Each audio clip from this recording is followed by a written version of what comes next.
¿Qué tal? Qué bueno que sigue con nosotros. Yo soy Francisco Cruz en el espacio de Vicente Serrano. Vicente, ya sabe, se encuentra con Toño siguiendo la visita del presidente Andrés Manuel López Obrador en San Francisco, a donde se realiza, San Francisco, California, donde se realiza un foro más de la APEC, el Foro Asia-Pacífico, que puede ser el último gran evento internacional del presidente mexicano, pero seguimos hoy en la Alianza Contra Línea Sin Censura y tenemos hoy una entrevista en ese espacio, Alianza Contra Línea Sin Censura, con Sósimo Camacho, que ya sabe, siempre me da gusto saludarlo y platicar con él. Es una entrevista, yo digo una entrevista, ¿qué es una entrevista? Mire, Sósimo sabe un buen de cosas, ¿qué le puedo platicar? Es una plática más entre cuates. Así que, Sósimo, ¿cómo estás? Cruz, qué gusto saludarles, saludos también a todo el equipo de Sin Censura, a la audiencia, siempre también para mí es un placer poder platicar contigo, maestro, siempre es un gusto. Sósimo, teníamos desde la semana pasada un tema rico, un tema poderoso, que es la lucha o el combate que se ha emprendido en México contra Monsanto.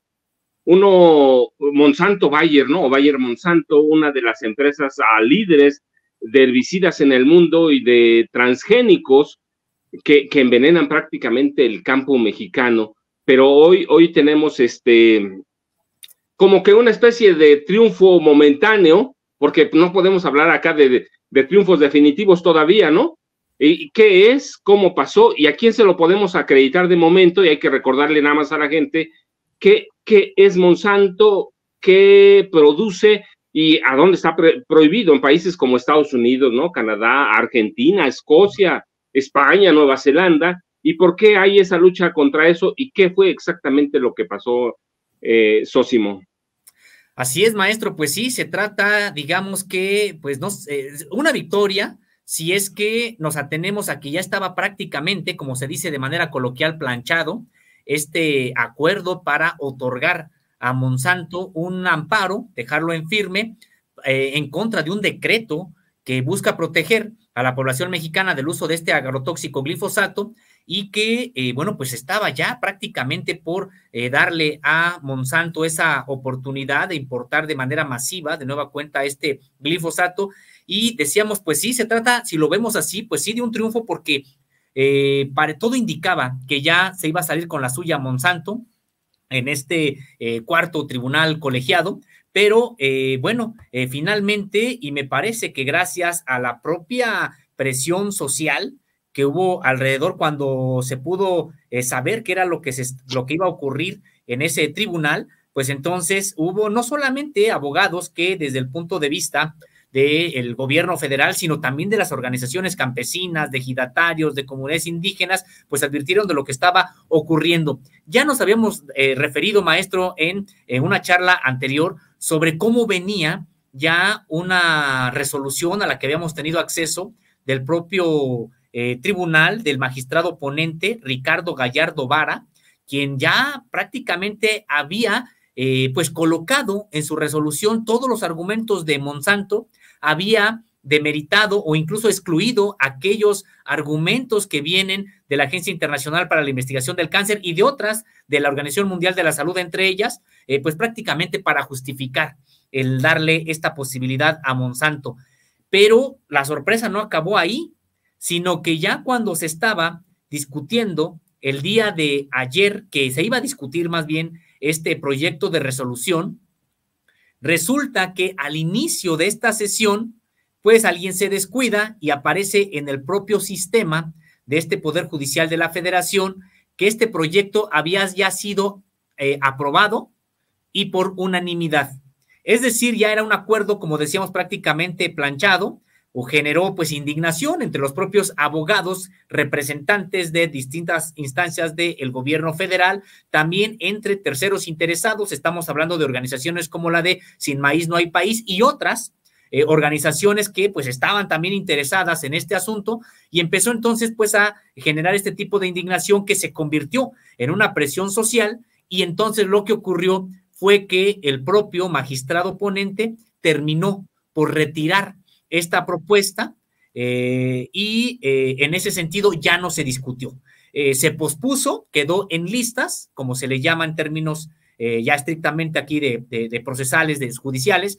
Entonces quedó en listas y se pospuso. ¿Para cuándo? No lo sabemos, pero no ha quedado, digamos, no es como ya bien adelantabas, maestro, una victoria definitiva, se ha pospuesto. Sin embargo, bueno, pues hemos tenido la oportunidad de consultar a los propios abogados, tanto de CONACYT, como de COFEPRIS, como de Secretaría de Salud y como de Semarnat. Y bueno, pues en términos generales lo que nos han dicho es de que es importante porque ahora pues estarás exhortando a los propios magistrados y al magistrado ponente, pues para que tomen en cuenta los más de 400 estudios que se han presentado y que acreditan la toxicidad de este glifosato.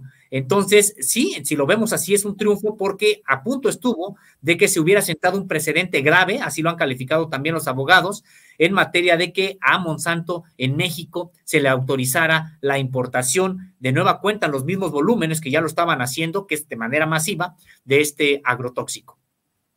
Nada más para recordarle a nuestros usuarios, Sósimo, la compañía Monsanto es el líder dominante en cultivos comerciales genéticamente modificados, ¿cierto? Así es, totalmente de acuerdo, maestro, y es que algo que nos había sorprendido de este proyecto de resolución es que pues iba más allá de lo que le había, de las propias facultades, digamos, del magistrado, porque no solamente defendía el uso del glifosato, sino que incluso, pues ahí mismo resultaba en un discurso este proyecto de resolución en favor de los transgénicos.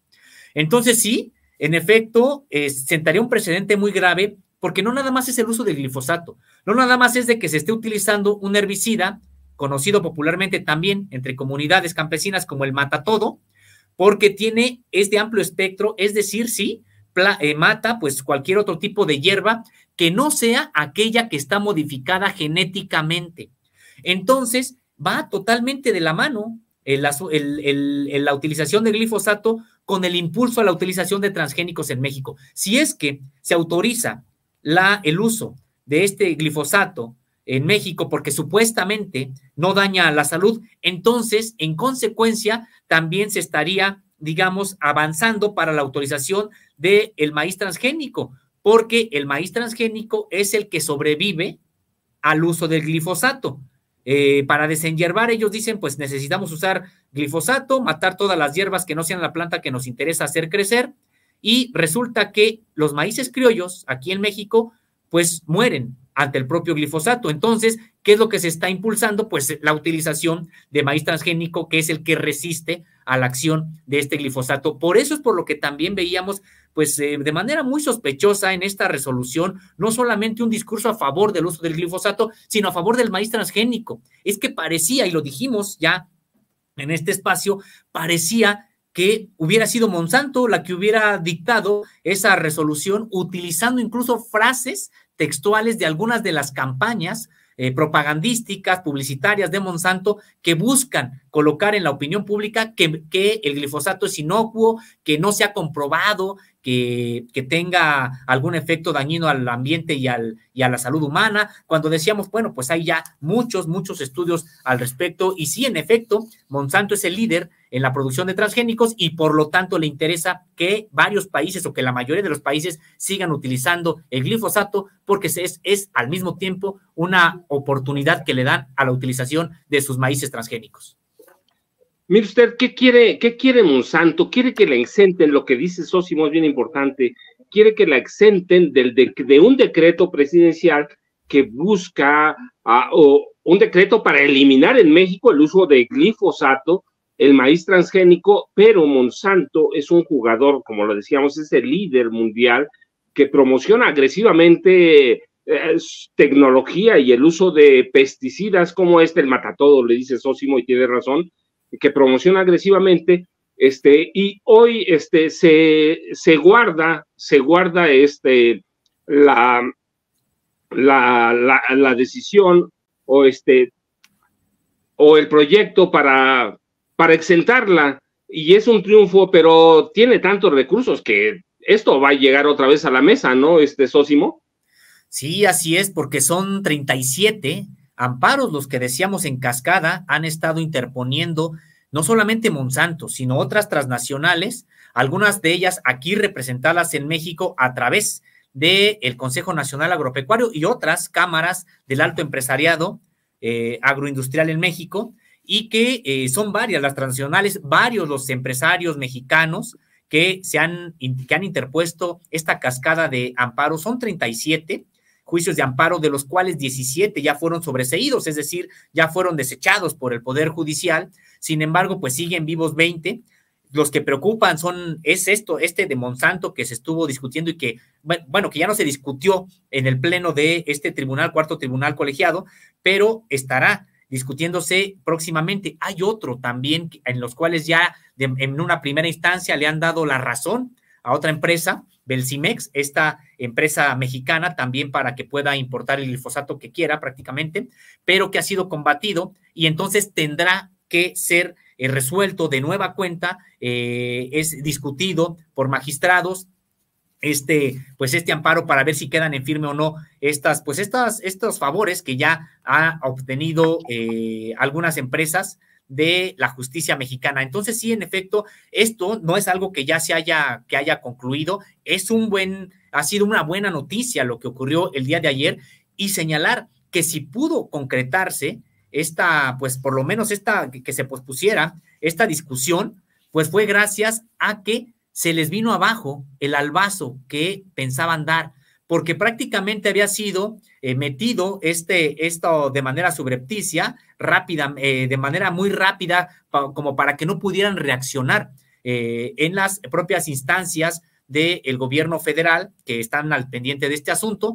Dieron aviso, nos enteramos también nosotros, pudimos generar este tipo de información, y entonces lo que ocurrió es que ya no pudieron concretar esta intentona que decíamos ya aparecía en el propio sistema como aprobado por unanimidad. Todo indica que incluso con una discusión mínima o sin discusión iban a hacer pasar ya este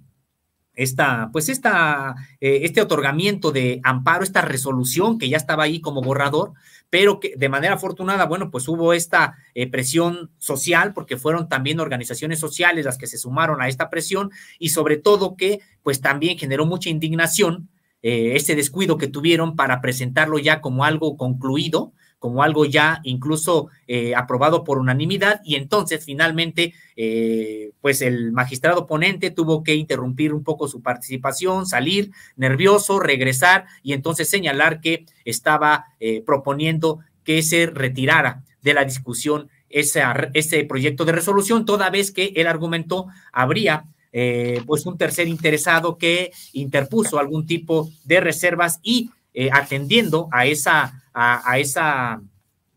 inquietud, entonces retiraban el proyecto para que quedaran listas y pudiera ser, pues sí, discutido después. Y señalar sobre esto que ya comentabas, maestro, sobre los lugares en los que el propio glifosato pues ha estado siendo combatido o incluso ya prohibido su uso, pues solamente señalar que, por ejemplo, en Francia ya tiene un proyecto, como objetivo, sacar de sus procesos productivos agropecuarios al glifosato. No se ha logrado allá, es decir, también será paulatino.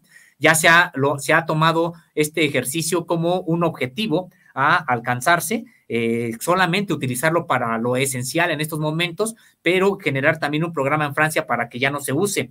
Señalar que, por ejemplo, en los Países Bajos, también en Bélgica, el uso del glifosato ya está prohibido de manera tajante por los particulares, se utiliza para asuntos que tienen que ver con el propio poder público allá, pero no para, por ejemplo, los procesos productivos que terminen en el cultivo de alimentos para la población en general. En República Checa no está prohibido, pero ya está limitado desde 2019, muy acotado. En Alemania tiene previsto prohibir el glifosato a finales de este año, allá en Alemania. Incluso, por ejemplo, en Vietnam, ya en abril de 2019, anunció la prohibición de uso, y en todos los demás países, por ejemplo, de la Unión Europea, se está revisando de qué manera pueden irlo también sustituyendo, además de que ya ha perdido juicios importantes, por ejemplo, en Estados Unidos, que llevó incluso a pagar pues una suma millonaria a personas que pudieron mostrar la relación que tuvo el desarrollo de cáncer con la exposición a pues a este herbicida altamente tóxico. Entonces, mientras en varias partes del mundo ya se está sacando el glifosato, pues resulta que aquí en México ya habían encontrado los señores de Monsanto una puerta en el Poder Judicial para que se siguiera utilizando de manera masiva en este país. Y mire usted qué importante lo que nos dice Sósimo, que alegan y documentan además a las organizaciones de defensa del campo mexicano. Monsanto y su herbicida, el glifosato, atentan contra los derechos humanos de la población a un ambiente sano, más allá de la alimentación, a la biodiversidad, a la salud, a una alimentación adecuada. Pero la pregunta que me lleva, promueven la resistencia a pesticidas, el glifosato, y eso eventualmente puede acabar con el campo mexicano, ¿no, Sósimo?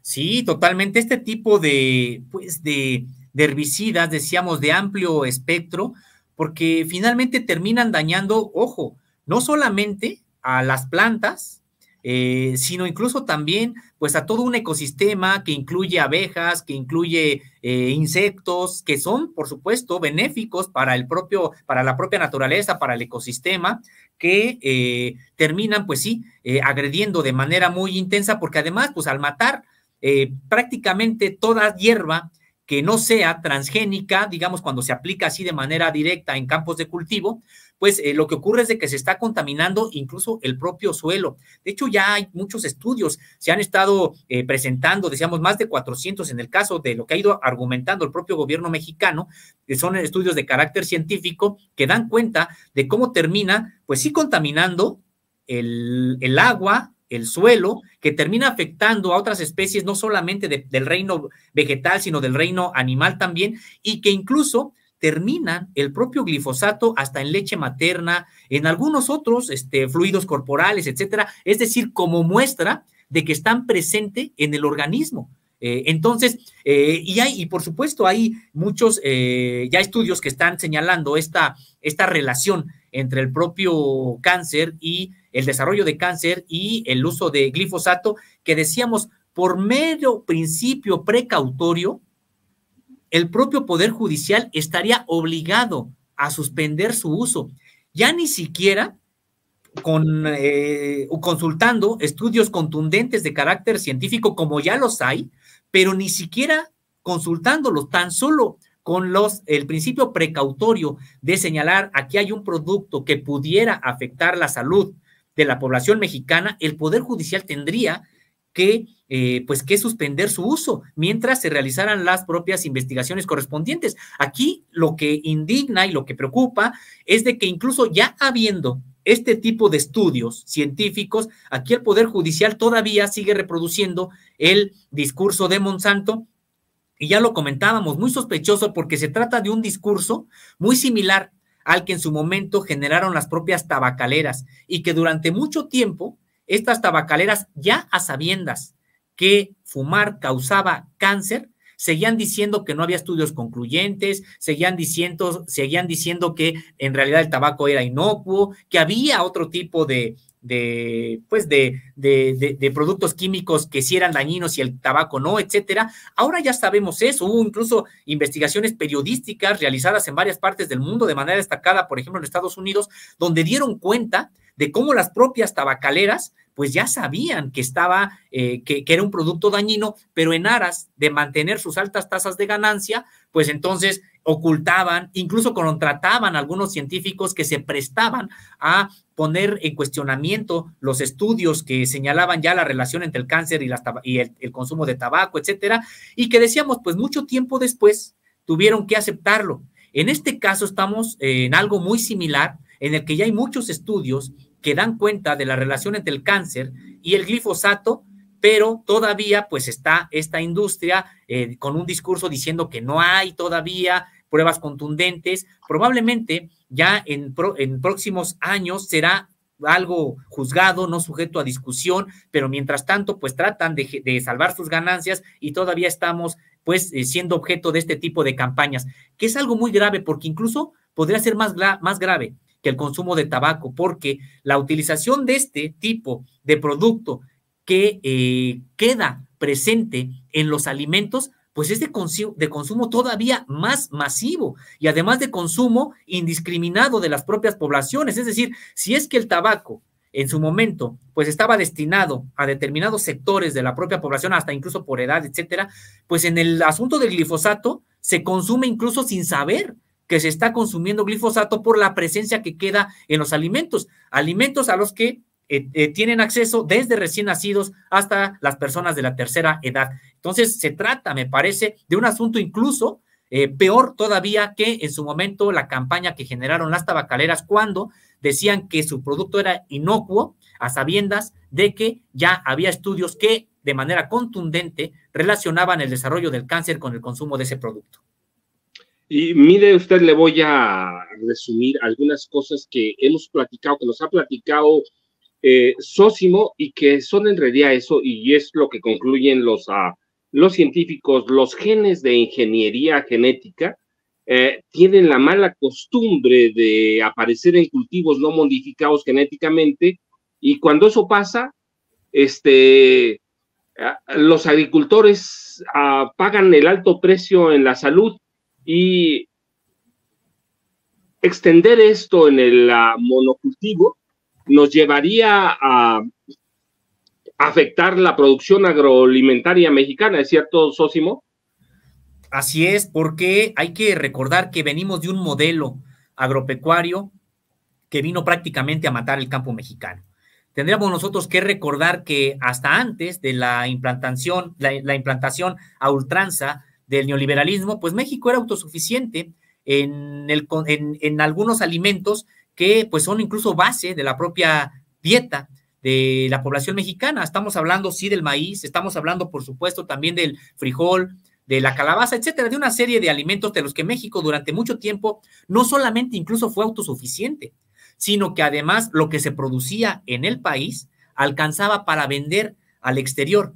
Con la llegada prácticamente del neoliberalismo y un nuevo modelo de producción en el campo, ¿qué fue lo que ocurrió? Ocurrió que se depauperó el campo mexicano, prácticamente se dejó a su abandono, a su suerte, a las comunidades indígenas y mestizas, de ejidatarios, de comunidades agrarias, que eran las que siempre sostuvieron prácticamente el grueso de la población, de la producción de alimentos en México. Lo que ocurrió fue que vino un modelo en el decir, a ver, necesitamos que haya grandes acaparadores de tierra, regresaron los terratenientes, etcétera, y son ellos los que van a producir. Y este modelo de producción, que además solamente de determinados productos, generalmente están basados en el monocultivo. Y este monocultivo, pues termina precisamente por enfermar las tierras, como le llaman los propios campesinos, en el sentido de que se hacen altamente dependientes las tierras, uno, de abonos químicos, dos, de este tipo de modelos de herbicidas, como el glifosato.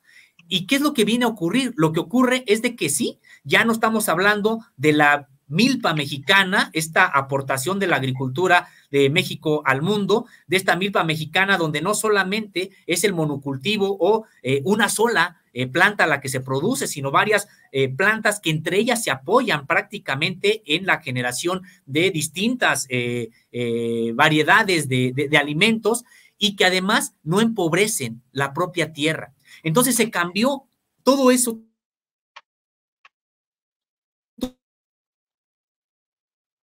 Como que, mire, como que tuvimos todo eso se cambió prácticamente en México, se impulsó desde el modelo de cultivar la tierra. ¿Y qué fue lo que ocurrió? Lo que ocurrió es de que empobrecieron la tierra y generaron este modelo donde están fuera las comunidades indígenas, los ejidatarios, las comunidades campesinas, y decíamos, pues sí, le apuestan al monocultivo que al mediano y sobre todo a largo plazo, pues empobrecen la tierra, matan la variedad, la diversidad de plantas, y lo que ocurre es que finalmente, pues sí, empobrecen y terminan poniendo en riesgo la seguridad alimentaria de cualquier país.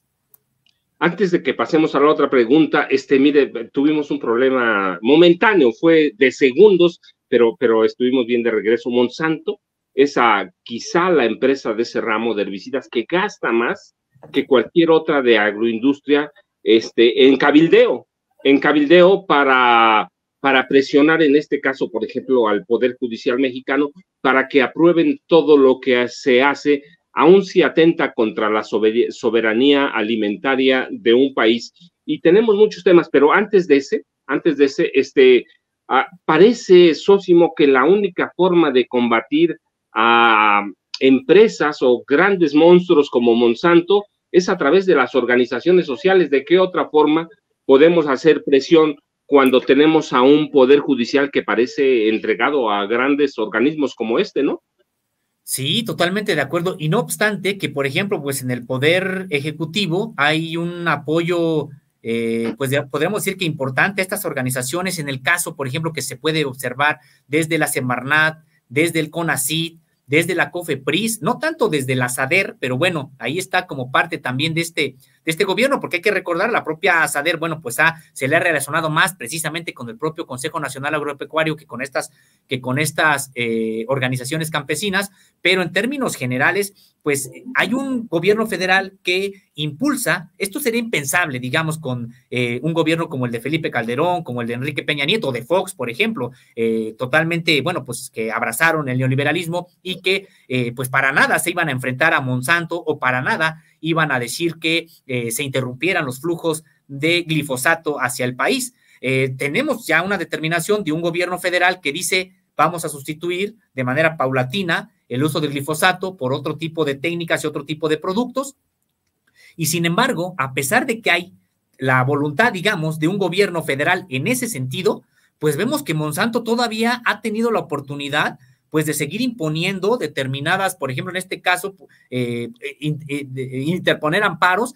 ¿Y a raíz de qué? Pues de que en efecto, pues habrá ya un poder ejecutivo con una visión distinta, pero el poder judicial sigue en lo mismo. Es impresionante lo que ocurre en el poder judicial porque ha generado mucha indignación este proyecto de resolución porque parecía que lo había dictado Monsanto. Incluso el propio magistrado ponente, sin tener conocimientos en materia de ciencia, conocimientos científicos, él, no sabemos desde qué posición, desechaba lo que argumentaba la Agencia Internacional de Investigación sobre el Cáncer, por ejemplo, o estudios de la Organización Mundial de la Salud. Él los daba por la borda como si él tuviera algún tipo de autoridad académica en ese ámbito, y en cambio, pues asumía como verdad lo que pues, prácticamente los postulados propagandísticos de Monsanto, y eso era lo que ya se había trasladado a esa resolución. De ese tamaño es la capacidad,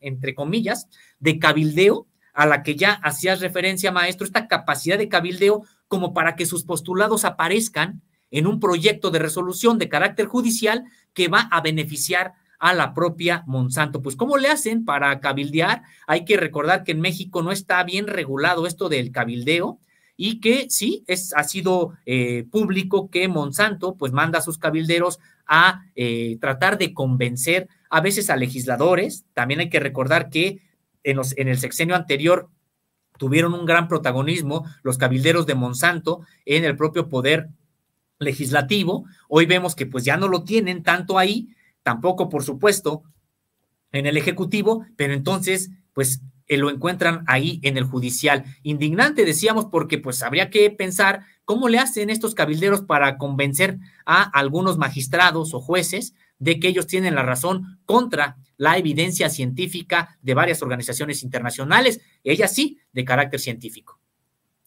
Antes de que le haga y que cambiemos de tema, nada más déjenme decirles qué dice el texto del decreto presidencial que prohíbe el uso del glifosato. Y textualmente dice: el glifosato no podrá usarse en México a partir de 2024 por sus posibles efectos en la salud, el medio ambiente, al tratarse de un producto clasificado por la Organización Mundial de la Salud, OMS, como probablemente cancerígeno para los humanos. Por lo tanto, la prohibición ratificada con un decreto es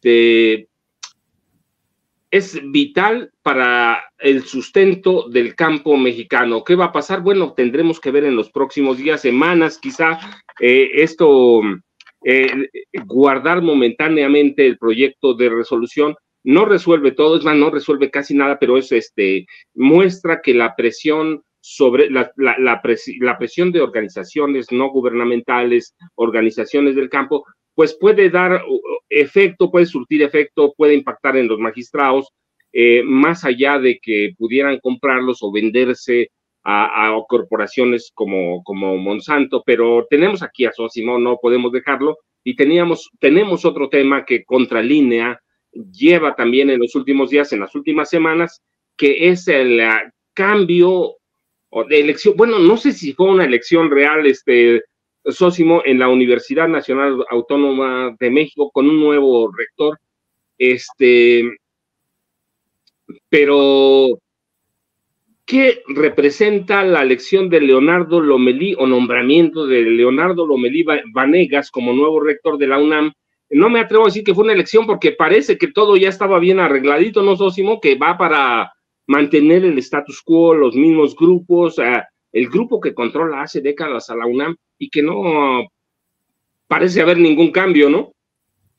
Así es, maestro, totalmente de acuerdo. En efecto, se anunció la elección de Leonardo Lomelí Vanegas como próximo rector de la Universidad Nacional Autónoma de México. ¿Qué significa? Me preguntabas, maestro, desde mi punto de vista es la continuidad.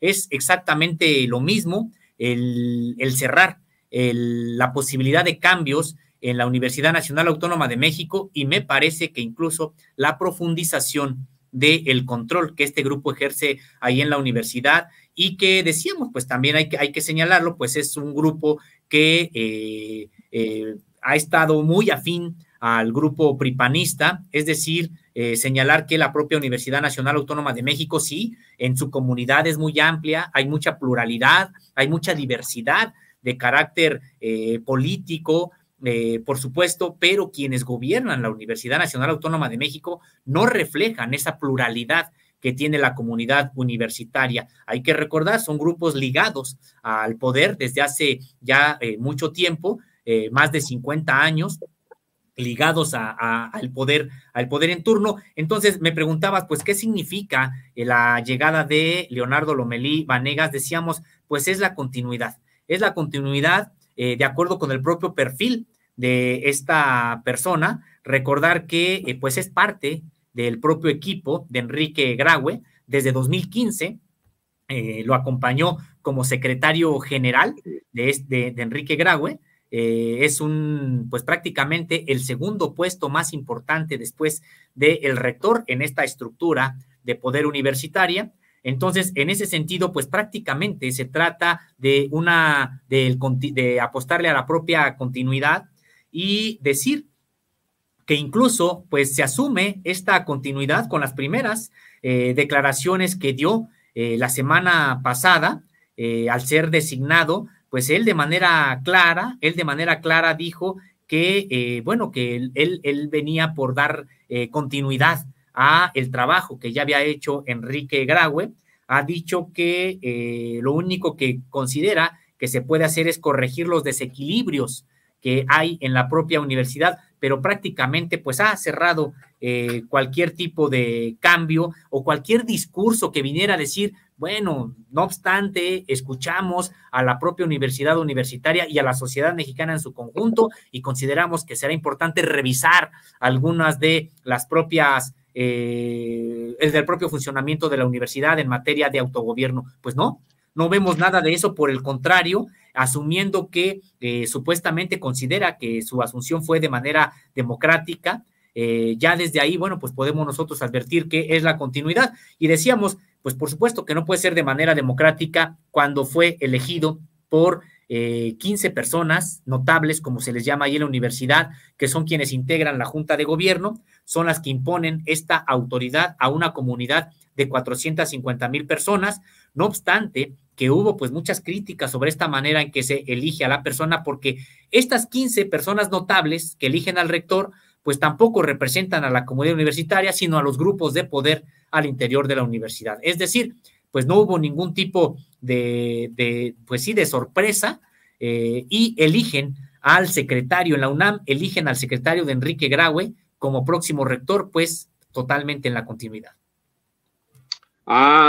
Sósimo, bueno, el presidente tiene razón, también dijo que los vínculos del nuevo rector con los grupos como los de Lorenzo Córdoba, Ciro Murayama, pues es muy clara, ¿no? Es abierta, y que los economistas en la UNAM nunca cuestionaron al viejo sistema y ni el camino al neoliberalismo. El rector dijo que hay disposición para dialogar con el gobierno de la 4T, pero al margen de eso, también aquí tú lo has documentado, lo platicamos la semana pasada, hay casos de corrupción ahí pendiente, ¿no? Que con este nombramiento o designación, pues van a seguir igual ahí durmiendo el sueño de los justos, ¿no, Sósimo?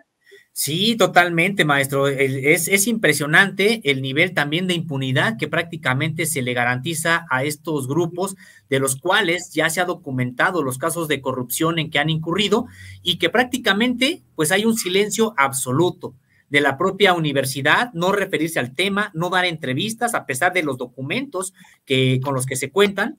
Y por un lado también, pues señalar que los propios medios de comunicación corporativos, en términos generales, pues buscan no generar ningún tipo de crítica a la universidad, por el contrario, justifican este tipo de autogobierno, justifican que no haya transparencia. Entonces, en ese sentido, pues muy cómodo, la verdad, la burocracia dorada, como se le llama ahí en la universidad a estos grupos que la controlan. Y señalar también a propósito de algo que ya comentabas, maestro, y que tiene que ver con que pues la universidad, por ejemplo, en materia de economía, pues nunca criticó, nunca advirtió al propio país del modelo, por ejemplo, neoliberal profundamente desigual que se generó. Pues hay que recordar que precisamente Lomelí Vanegas, él fue director de la Facultad de Economía desde 1994 y luego de 2010 a 2015, es decir, estuvo pues como director de esta facultad en un periodo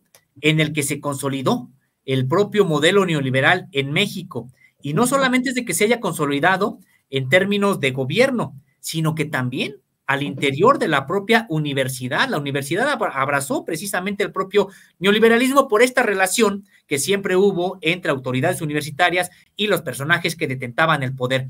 En esta época fue cuando también prácticamente casi sacan a la economía política de los planes de estudio de la Facultad de Economía, precisamente cuando viene todo el embate de los intelectuales, entre comillas también, del neoliberalismo, pues es cuando prácticamente arrinconan a la economía política en toda la universidad, pero particularmente en la Facultad de Economía. Y advertimos esto también, maestro, porque hoy en la Facultad de Economía, en estos días, hay una serie de protestas porque se está por cambiar los planes de estudio de nueva cuenta ahí en la Facultad de Economía.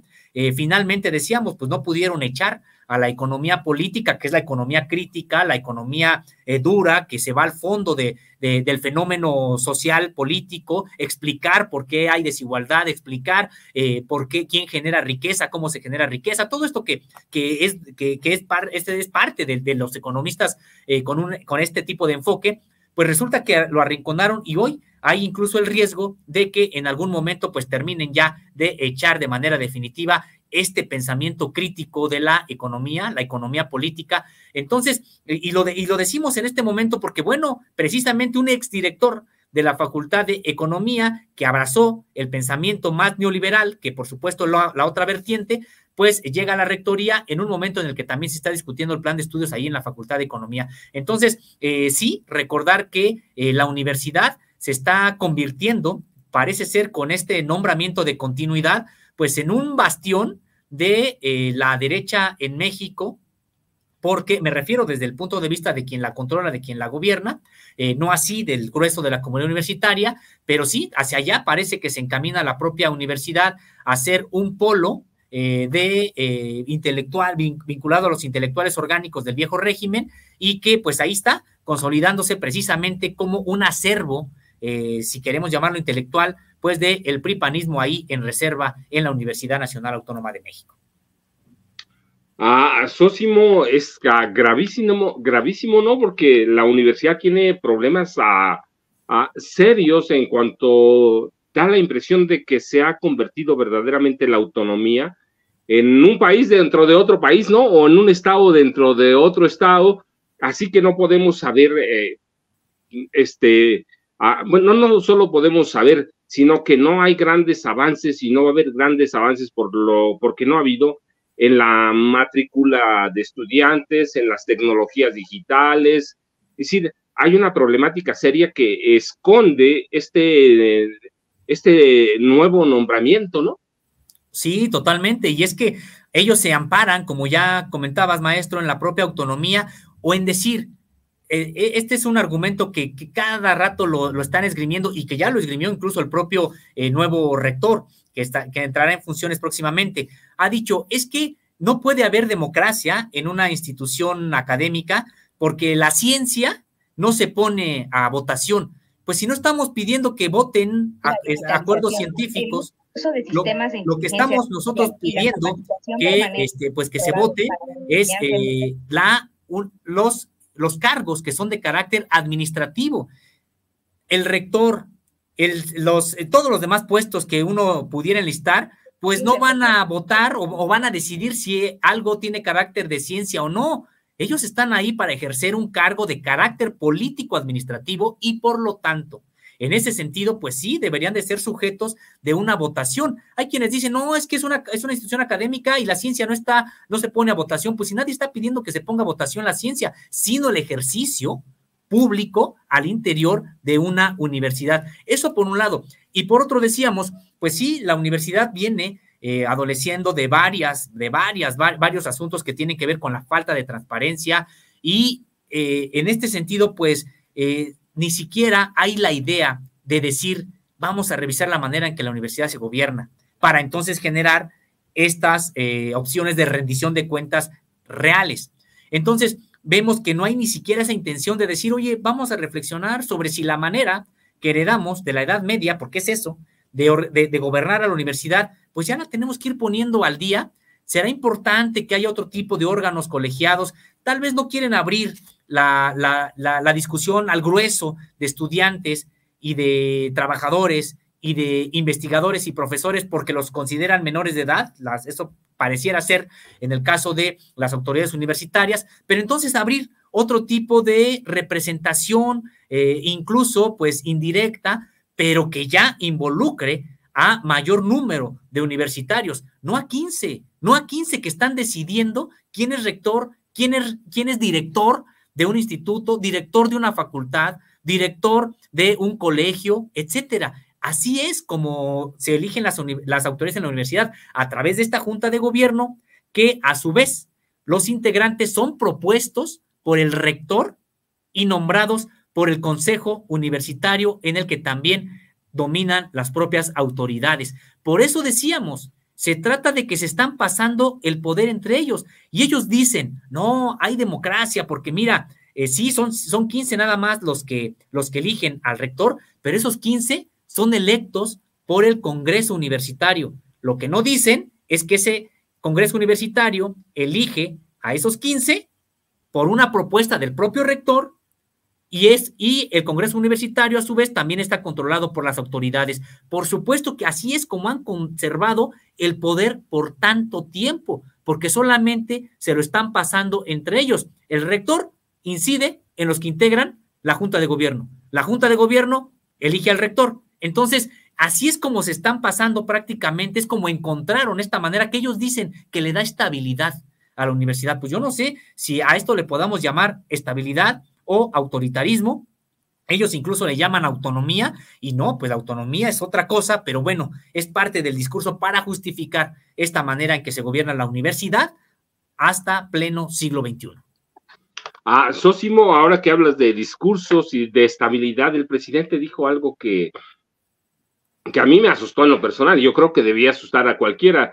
Dice que de seguir ese proceso que sigue la universidad y ese desarrollo que tiene, si ya algunas instituciones dentro de la UNAM están manejadas por egresados del ITAM, al rato, ¿qué vamos a tener? Vamos a tener a toda la universidad controlada o manejada por personas que ni siquiera estudiaron en la universidad y que tienen otras visiones. Es decir, la universidad no tiene profesionales capacitados para dirigirse a sí misma, sino que necesita egresados de otras escuelas superiores que han hecho un desastre del país, como el ITAM, ¿no? Tenemos todo el gobierno de Carlos Salinas de Gortari, de Zedillo, todos los itamitas, ¿vale? Es una especie de mafia que controla esa institución y al rato vamos a tener eso, ¿no, Sósimo?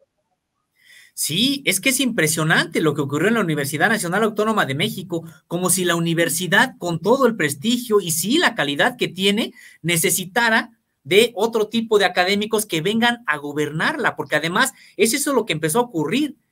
Académicos de otras instituciones de educación superior privadas son las que empezaron a obtener puestos, posiciones de poder al interior de la universidad. Y esto pues demuestra precisamente cómo la universidad pues siempre estuvo pues prácticamente bajo la órbita de quienes gobernaron el país durante mucho tiempo. Por eso que ahora dicen es que se está tratando de atentar contra la universidad al tratar de democratizarla. No, pues si el atentado contra la autonomía ya está ahí, está patente precisamente en este tipo de nombramientos de autoridades que ni siquiera provienen de la universidad, como si la universidad no tuviera los cuadros correspondientes para gobernarse a sí misma. Pero es que lo que ocurrió es que en este amaciato con el poder en turno en los sexenios anteriores, pues hay que recordar, la mayoría de los funcionarios de los gobiernos anteriores del neoliberalismo, pues eran precisamente del ITAM, del TEC y de otras instituciones de educación superior privada. Pues entonces los empezaron a colocar también en la universidad y son ellos los que empezaron a generar esta suerte de transformación o intento de transformación de la universidad, quitarle a la UNAM. Hay que recordarlo también lo que hubo en este periodo ya del neoliberalismo en la UNAM, quitarle el carácter popular a la universidad, quitarle el carácter, pues sí, incluso público con el cobro de cuotas, el tipo de proyectos que tenían para la propia universidad que pues avanzaban en la propia privatización, elitización, y no en términos académicos de la universidad, sino una elitización en términos incluso económicos, un modelo de universidad que ellos siempre estuvieron pues presentando muy tendiente hacia la propia privatización. Y decíamos, porque sí, la universidad, algo que sobrevive de la universidad y tenemos que felicitarnos por ello, pues es que entre sus comunidades académicas, estudiantil y de trabajadores, pues sí, hay posiciones muy críticas de interpretación de la propia realidad, posiciones muy críticas con respecto de lo que ha ocurrido en México en este periodo neoliberal y también actualmente. Es decir, y qué bueno que esta universidad que sí vive en sus comunidades académicas y estudiantiles y de trabajadores, pues permanezca, pero el objeto siempre fue de esta burocracia dorada, pues ir tendiendo a la aplicación de cuotas, a la imposición de modelos de grupos pequeños que casi ya no ingresaran a la universidad, algo que estaban ahí logrando. Y pues para eso llegaron a la propia universidad estos académicos provenientes de dónde, y decíamos, llegaron más que nada como autoridades, pues del propio ITAM, del propio TEC, que era incluso, podríamos decir que impresionante ver que estaban siendo gobernados o ocupando espacios de gobierno en la universidad, pues personas que no tenían ningún tipo de relación con la universidad previo y que incluso despreciaban la propia educación pública. ¿Cuántos funcionarios que provienen del ITAM y de otras instituciones de educación superior y que están en la UNAM, en realidad desprecian la educación pública, no creen en la educación pública? Entonces, y están ahí algunos pues dando clases, algunos también como autoridades decíamos, pero precisamente son herencia en la universidad de estos gobiernos también pripanistas del neoliberalismo reciente. Sósimo, pero además es bien grave, ¿no? Porque en realidad desde el gobierno de Miguel de la Madrid nos empezó a gobernar esa especie de, hablando la UNAM, pero lo extendemos, nos empezó a gobernar ese grupo de itamitas que el último que tenemos ahí conocimiento es Luis Videgaray Caso, ¿no? Que fue uno de los grandes reformadores del grupo de Enrique Peña Nieto. Pero tenemos a Gustavo Petricholi, a Pedro Aspe Armella, que vienen desde entonces, ¿no? Miguel de la Madrid, Salinas de Gortari, Zedillo, y que hicieron un desastre de este país y que ahora controlan la UNAM y van a hacer lo mismo, ¿no? Sí, es que es impresionante, o sea, controlan la UNAM y este proceso para elegir al rector que pudo haber tenido la oportunidad de generar otro tipo de rumbo para la universidad, pues no se lo permitió. Esta casta dorada o esta burocracia dorada se sigue aferrando, por supuesto, al poder.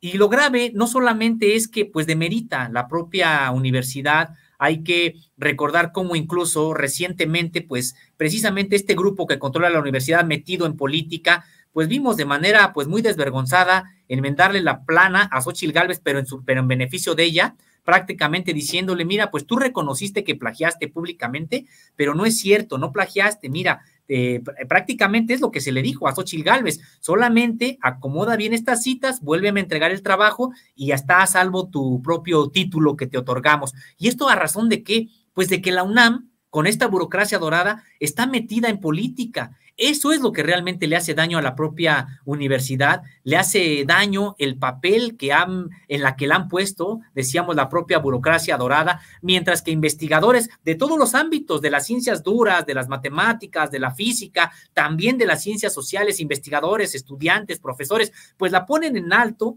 Es considerada, y qué bueno que así sea, y nos enorgullecemos de eso, entre las más importantes, no solamente de América Latina, sino de Hispanoamérica, mientras que así la tienen en ese nivel de reconocimiento académico internacional, los investigadores, los alumnos, los profesores, los trabajadores. Por otro lado, vemos que autoridades universitarias pues la ponen por los suelos, al hacer que se inmiscuyan este tipo de politiquerías para beneficiar, en este caso, por ejemplo, así puntualmente, a Xóchitl Gálvez, prácticamente regalándole un título. Ella reconoce que plagió, y hay un estudio muy importante que hizo el diario El País, en el que analiza la tesis de Xóchitl Gálvez y encuentra que el 25% de ella es un robo, es decir, es un plagio.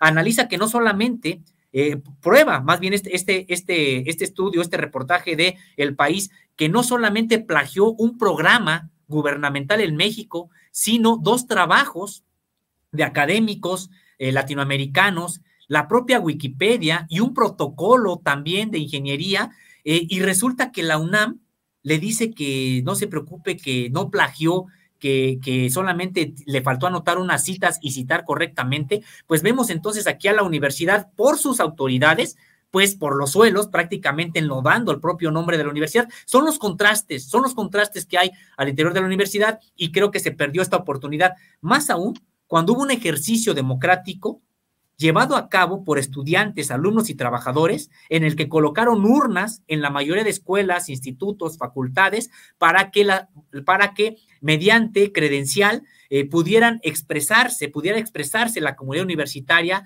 Ahí sí logró más de 10,000 votos en este proceso, que fueron a entregarse ahí a la Junta de Gobierno, y pues la Junta de Gobierno no solamente los ignoró, sino que incluso cuando estaba este ejercicio, la universidad emitió un comunicado para desautorizar ese ejercicio, para que no se votara, para que no fueran diciendo, pues la universidad no ha organizado nada de eso, y contra viento y marea se manifiesta gran parte de la comunidad universitaria, y finalmente la Junta de Gobierno pues echa al cesto de la basura más de 10,000 opiniones de universitarios. Decíamos que entonces pues sí genera, eso es parte de estos contrastes que hay en la universidad. Y también podemos decir algo, que más temprano que tarde, pues habrá otro movimiento estudiantil y académico en aras de transformar a la propia universidad. Pienso que el próximo incluso proceso para elegir rector tendrá muchísima presión de la propia comunidad universitaria, porque esto que ocurrió pues prácticamente fue un ensayo, pero lo que viene podría ser una movilización importante para que desde el interior de la universidad pues se exija la democratización de las maneras en que se eligen a las autoridades. Sósimo, con todo esto que nos platicas, la verdad es que entonces podemos decir que, si bien es cierto que en el Frente Amplio Opositor, bueno, el neoliberalismo está vivo, el neoliberalismo está más vivo que nunca en la UNAM, ¿no? Y no tenemos para cuándo ver la salida, como tú dices, solamente a próximo rector o próximo proceso de selección de nuevo rector, pero ahorita podemos decir que el neoliberalismo vive en la UNAM. Sí, totalmente. La UNAM le está dando vida a este neoliberalismo, y decirlo también puntualmente, este neoliberalismo que vive en la UNAM, pues vive entre la burocracia dorada, entre las autoridades. Sí, también por supuesto hay profesores que pueden tener esta misma posición política ante lo que está ocurriendo en el país, etcétera, y es válido, por supuesto, pero también señalar que al interior de la universidad, aunque desplazado de cualquier ejercicio de poder o de administración, también vive en la parte crítica, la parte consciente de este país. Y por eso yo decía, en algún momento veremos de nueva cuenta una movilización importante de estudiantes y también de académicos, porque sí, así como el neoliberalismo vive en la UNAM, le está dando vida a la burocracia dorada de la UNAM, también la parte crítica, la parte que piensa de manera muy analítica y que está en contra de sus propias autoridades, pues vive ahí en la propia universidad. Entonces, están coexistiendo estas dos fuerzas al interior de la universidad, una con el poder, otra sin el poder, y por eso pienso que el próximo proceso para elegir rector va a ser distinto, porque lo que se puede observar al interior de la propia universidad es que ya otro proceso para elegir rector así, me parece que ya no aguanta. Hubo ya un primer ensayo prácticamente con esto que ocurrió, con esta aquí sí, un intento de generar una discusión más democrática, y creo que pues habrá generado ya algún tipo de precedente, y veremos también de qué manera pues concluye este propio rectorado de continuidad de Lomelí Vanegas. También no perdamos fe en la propia comunidad universitaria, que cuántas lecciones ha dado de lucha social en su momento, cuántas lecciones también de lucha por la democracia, por la igualdad, por varias causas justas. Hay que recordar pues aquellos movimientos estudiantiles y prácticamente sociales, no solamente me refiero a 68, 71, sino también a 86, 87, también a 99, 2000 o 97 también. Es decir, en algún momento también puede generar algún tipo de movilización importante, crítica, que venga de una vez por todas, pues sí, a generar una democratización de la manera en que se eligen a las autoridades en la UNAM. Tan solo recordar que la última huelga importante estudiantil 99-2000, pues se levantó, pues porque entró prácticamente la Policía Federal a reprimir a los estudiantes, pero incluso se había levantado con la promesa de que habría un congreso universitario para revisar la manera en que la UNAM elegía a sus autoridades. Una promesa incumplida, tanto por los gobiernos federales de entonces, como también por las propias autoridades universitarias, que se han agachado como si no hubiera habido nunca esa promesa, ese acuerdo que además firmado por las propias autoridades, más allá de promesa, y que decíamos en algún momento vendrá alguna ola importante de crítica, de protesta en la UNAM, que terminará por, decíamos, generar mejores prácticas para elegir a las autoridades. Sósimo, prácticamente se nos acabó el tiempo. Yo sé que puedo platicar contigo más, pero bueno, estamos en la pantalla y eso tú sabes que se acaba. Algo que se me haya quedado fuera, algo que me falte, que no te haya preguntado. Yo sé que nos vamos a volver a ver pronto, pero algo que nos quede. ¿Por qué? Porque la UNAM es la casa de estudios superiores del país. Es la casa que nos debía representar, si ciertamente tenemos universidades autónomas en cada uno de los estados, pero la UNAM es la máxima casa de estudios y la tenemos ahora con la derecha plena, ¿no? Algo que se me haya quedado antes de darte las gracias, Sosimo. No, nada, maestro, solamente pues sí, señalar esta parte que sí, como bien comentas, la UNAM le da vida al neoliberalismo desde su burocracia dorada, pero también no perdamos fe en los propios estudiantes, el grueso de la comunidad estudiantil y de profesores y de trabajadores, que también hay sectores muy críticos, muy conscientes y que en algún momento empujarán precisamente por la reforma de la universidad para democratizar la manera en que elige a sus autoridades. Miren, nada más antes de que nos vayamos y darle las gracias a Sósimo, ¿quiénes son de los, cuando el presidente dice que algunas instituciones de la UNAM lo controlan los itamitas, quiénes estudiaron ahí, entre otros, ¿sí? Emilio Lozoya Austin, Luis Videgaray Caso, José Antonio Meade Curibreña, Ernesto Cordero, todos aquellos economistas que echaron a perder este país. Sósimo, ¿a dónde te buscamos? ¿A dónde? Por favor, busquen Contralínea, de veras, van a hacer un rato el hígado de piedras o piedras en el hígado, pero se lo recomiendo, léanlo. Contralínea es una revista de investigación muy, muy antigua, y van a encontrar estos temas que platicamos con Sósimo, los van a encontrar escritos, los van a guardar y los van a tener almacenar, los van a poder almacenar y tener para sus archivos personales, que yo les confieso, yo los uso muy a menudo. Así que, Sósimo, ¿a dónde te encontramos? ¿A dónde te buscamos? Pues muchas gracias, maestro. A mí me encuentran en X Twitter como @Sósimo_contra. También estoy en Facebook como Sósimo Camacho. Y por supuesto les invitamos a que consulten ahí los contenidos de todo el equipo de Contralínea. Estamos en www.contralinea.com.mx y también les invitamos a que nos acompañen en los espacios que tenemos en las plataformas, en redes sociales. Tenemos un noticiero en el que estamos de lunes a viernes en punto de las 10 de la mañana y hasta el mediodía. Ahí nos encuentran en Twitter, decíamos, también en Facebook, Instagram y TikTok como Contralínea, y como Contralínea Audio en Apple Podcast, Spotify y iVoox. Por supuesto que también nos encuentran en una mesa de análisis a través de YouTube y de Facebook los lunes, miércoles y viernes de 1 a 2. Y también, por supuesto, les invitamos a que estén con nosotros en esta alianza Contralínea Sin Censura, que inicialmente estábamos 8 de la noche, estamos aquí también ya buscando algunas alternativas para otros horarios, pero siempre es un gusto, es un placer estar pues con la audiencia de Sin Censura, con los compañeros de Sin Censura, y pues también muy agradecido contigo, maestro, por esta generosidad. A Sósimo, muchas gracias, te vas, yo me quedo unos minutos para despedir el programa, pero seguimos en contacto, muchas gracias.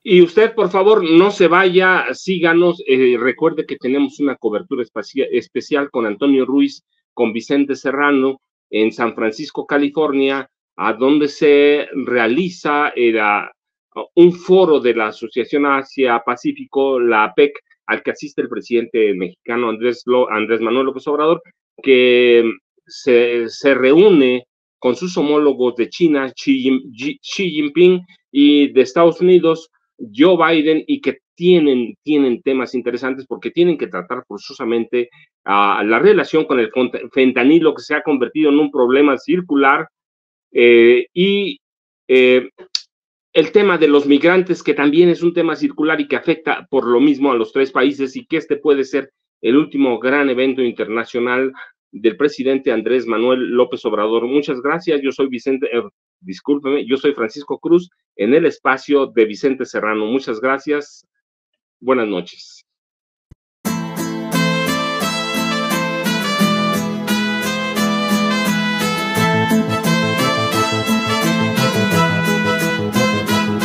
Hay una prensa que aplasta el pensamiento y asegura la paz para el tirano, prensa basura. Hay otra prensa que es luz y claridad en la noche oscura. Hay quien tiene remedio y hay medio sin cura. Hay una prensa que nutre la perfecta dictadura y le declaró una guerra abierta a la cultura. Hay otra prensa dispuesta a enfrentarse a esta locura, sincero, sin pero, sin miedo y sin censura.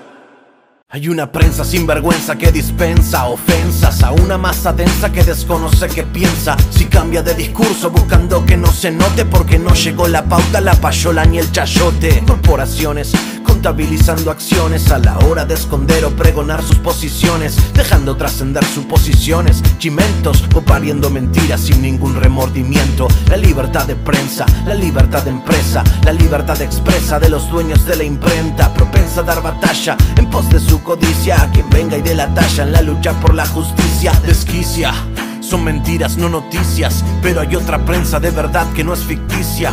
Hay otra prensa que es caja de resonancia del padecer del pueblo y conoce sus circunstancias, que entiende que el presente no da gracia, que entiende que la pugna es entre mafia o democracia, que extiende su mano y prende el fuego en el llano, enciende troyanos, tiende calor humano. Sin caretas, profetas de la protesta, y el vil metal no los distrae de la meta. La cancha está inclinada y los recursos del poder para hacer que se transmita su discurso no tienen límite, siempre es el interés y la mano generosa del lacayo que los imite. Quien critique a esta máquina perversa sentirá balas de cerca, será blanco de sus fuerzas. Harán que se retuerza su estructura, si no alcanza seguirán por la censura. Fifi, cheto, fresa, presa, de alma da cabeza, besa su alteza, profesan promesas de esas que sabemos pronunciar y no progresan. Me temo que vemos el mal supremo y decir la verdad se convirtió en deporte extremo. Son demonios demostrando su temor. El demos, el pueblo, su único bemol. ¿Será el sol que ilumine la comunicación o el Seol que confine a la persecución? Porque un pueblo que ignora no puede ser feliz. Una prensa y otra prensa. ¿Cuál vas a elegir? ¿Cuál vas a elegir? ¿Cuál vas a elegir? Sin censura. Daniel De Vita en el micrófono. Le de esta en la casa. Hay una prensa que aplasta el pensamiento y asegura la paz para el tirano. Prensa basura. Hay otra prensa que es luz y claridad en la noche oscura. Hay quien tiene remedio y hay medio sin cura. Hay una prensa que nutre la perfecta dictadura y le declaró una guerra abierta a la cultura. Hay otra prensa dispuesta a enfrentarse a esta locura. Sincero, sin pero, sin miedo y sin censura.